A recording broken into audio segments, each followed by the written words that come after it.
Cần nêu lại chân lên leng lung mong ta nghe cất tiếng cả khăn lê lung môn na nề thấy chôm lô vì lê bù tê dòng lung môn na nề chôm lô đà na lê lung khăm tốt thì đinh mà nó dinh lung môn na chăm kim lung môn na Jesus nga lung môn na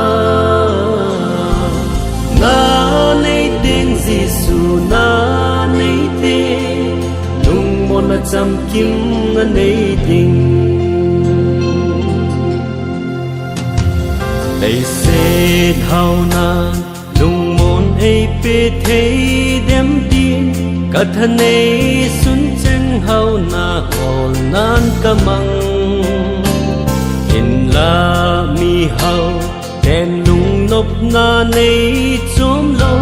lung gi ma san y một mồ na tâm gió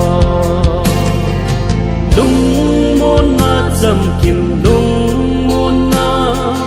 Jesus nga lung môn na nay tiếng Jesus na nay tiếng lung môn na chăm kim na nay tiếng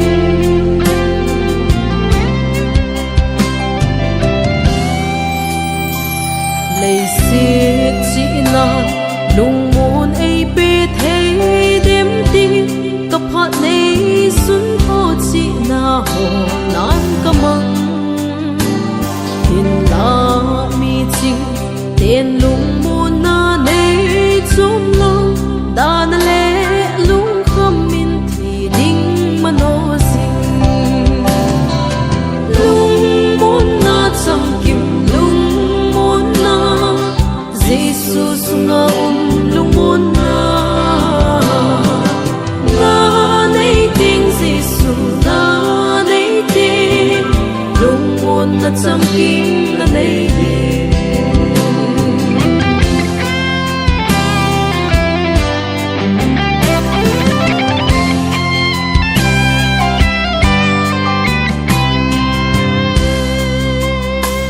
lấy xiết thiệp na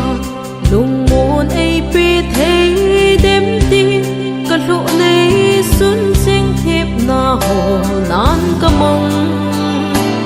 thiên la mi thêm tên lung môn na này chôm lâu lung thêm ngày tu na khung mình khi ang ơi lung môn na chăm kim lung môn na Jesus nga lung môn na nay tiếng Jesus na nay tiếng lung môn na chăm kim na nay tiếng lung môn na chăm kim